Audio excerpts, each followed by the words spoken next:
شفاف دل کے ساتھ اور بالکل محبت والے دل کے ساتھ جنت میں داخل کیا جائے گا۔ اخواناً، اپنے بھائیوں کے ساتھ، یعنی جو بھی آدم کی اولاد ہے وہ ہمارا بھائی ہے، اس میں سگا بھائی ہونا ضروری نہیں ہے۔ اللہ نے لفظ استعمال کیا اخوانا، علی سرر، وہ تخت پہ بیٹھا ہوگا، متقابلین، جیسے میں آپ کے سامنے، آپ میرے سامنے، ایسے متقابلین اس کو عربی میں کہتے ہیں کہ تخت پہ وہ آمنے سامنے گاؤ تکیہ لگائے ہوئے بیٹھے ہوئے ہوں گے۔ سیدنا علی رضی اللہ تعالی عنہ فرمانے لگے، امام ابن کثیر رحمۃ اللہ علیہ اپنی تفسیر میں لکھتے ہیں کہ سیدنا علی رضی اللہ تعالیٰ عنہ نے فرمایا کہ یہ آیت ہمارے لیے اتری ہے، بدر والوں کے لیے اتری ہے۔ اور ایک مرتبہ آپ جو ہے بیٹھے ہوئے تھے تو اشتر آیا اور آپ سے اجازت چاہی، آپ نے اسے روکا اور آپ کے پاس جو ہے حضرت طلحہ رضی اللہ تعالیٰ عنہ کے بیٹے بیٹھے ہوئے تھے، تو آپ کافی دیر ان کے ساتھ باتیں کرتے رہے۔ اور جنگ جمل کے بعد کا یہ واقعہ ہے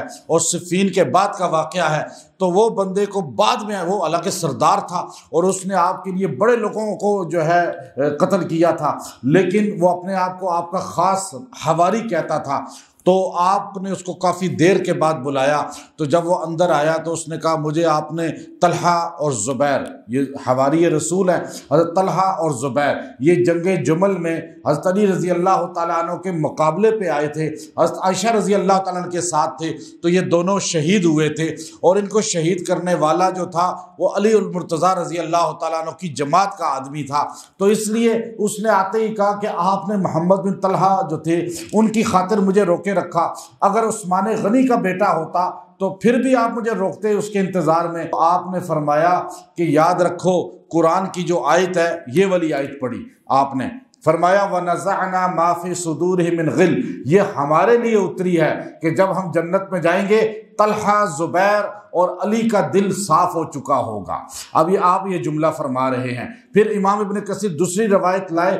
اس میں آپ نے یہی ارشاد فرمایا، آپ نے فرمایا کہ اے لوگو، آپ نے خطبہ دیتے ہوئے فرمایا کہ جنت میں جب ہم جائیں گے ہمارا فیصلہ ہو جائے گا، اس لیے تم ہمارے خلاف بول کر اپنی عاقبت خراب نہ کرو۔ گویا کہ ہمیں بتا دیا کہ صحابہ کرام کے مشاجرات، آپس میں لڑائیاں، آپس میں جو ان کے واقعات ہیں، اس میں ہمیں بول کر اپنی آخرت کو خراب نہیں کرنا چاہیے، بلکہ ان کو اس کے حال پہ چھوڑ دینا چاہیے کہ وہ بڑے ہیں اور بڑوں کی باتیں بھی بڑی ہوتی ہیں، چھوٹے لوگوں کو اس معاملات میں پڑھنے کی اجازت نہیں ہے۔ تو اس لیے فرمایا لا یمسہم فیہا نصب، وہ جنت کی سب سے بڑی نعمت یہ ہے کہ وہاں پر جائیں گے تو کوئی تکلیف نہیں پہنچے گی۔ نصب تکلیف کو بھی کہتے ہیں، تھکاوٹ کو بھی کہتے ہیں، یعنی دنیا میں تو انسان تھک جاتا ہے تھوڑا کام کر کے، وہاں تھکاوٹ نہیں ہوگی۔ وما ہم منہا بمخرجین، اور جنت سے نکالے بھی نہیں جائیں گے۔ یہاں تو کسی بھی جگہ جاتا ہے بندہ نکال دیا جاتا ہے،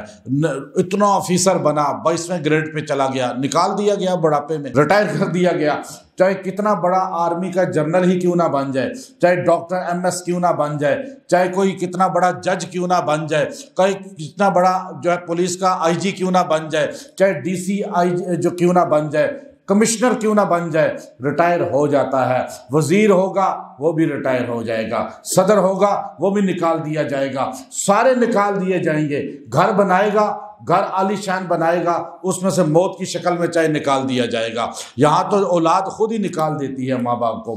جیسے ہی باپ بوڑھا ہوتا ہے۔ تو یہاں اللہ نے فرمایا جنت کی سب سے بڑی نعمت یہ ہے کہ وہاں سے نکالے نہیں جائیں گے، وہاں ہمیشہ ہمیشہ رہیں گے۔ اور یہ جملہ آپ نے، اللہ رب العزت نے ہمیں سمجھانے کے لیے بتایا کہ جنت میں 2 نعمتیں، ان ھذا لرزقنا ما لہ من نفاد، کہ وہاں نعمتیں ہمیشہ کی ہیں۔ اور فرمایا لا یبغون عنہا حولا، اور تھکیں گے بھی نہیں کہ بھائی اکتا گئے ہیں اب کیا روز یہی جنت کی نعمتیں۔ دنیا میں تو تھک جاتا ہے بندہ، آپ کسی سرسبز جگہ پہ بھی چلے جائیں، 1 دن 2 دن 10 دن کے بعد آپ اکتا جائیں گے، لیکن آپ جو ہے جنت میں اللہ فرماتے ہیں کبھی تھکے گا نہیں، اکتائے گا نہیں، دل بھرے گا نہیں، اور کبھی ایسا نہیں ہوگا کہ بس جی میں تو اب کہیں اور جاتا ہوں۔ اللہ روز نئی نعمت، نئی خوشی، نئی جو ہے راحت اللہ عطا فرمائے گا۔ اب اگر انسان جب گھر میں داخل ہوتا ہے، جو وظیفہ اصل ہے، گھر میں داخل ہوتا ہے، اپنے دفتر میں داخل ہوتے ہوئے یا کسی شہر میں داخل ہوتے ہوئے یہ آیت پڑھ لے گا،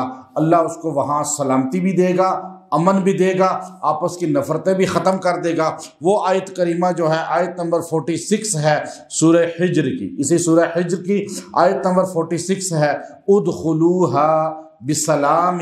آمنین، ادخلوها بسلام آمنین۔ بس اتنا جملہ پڑھ لیں، اللہ آپ کو اس میں داخل کرے گا، چونکہ اللہ نے خود کہا اب آپ شہر میں داخل ہو رہے ہیں، اس شہر میں آپ کے لیے امن ہو، سلامتی ہو، جس محلے میں داخل ہو رہے ہیں، جس ملک میں داخل ہو رہے ہیں، جس گھر میں داخل ہو رہے ہیں، تو آپ یہ آیت پڑھ کے صرف 3 بار جو ہے داخل ہو جائیں، اللہ آپ کو امن، سلامتی اور قدرتوں کا خاتمہ، دل کا صاف ہونا عطا فرمائے گا۔ آپ کا دل بھی صاف ہو جائے گا، جس کے پاس جا رہے ہیں اس کا دل بھی صاف ہو جائے گا۔ آپ اس کو کہیں بھی جاتے ہوئے پڑھ کے جائیں، وہاں داخل ہوتے ہوئے اللہ اس کے دل سے بھی غصہ، غضب اور نفرت ختم کر دے گا۔ وآخر دعوانا ان الحمد للہ رب العالمین۔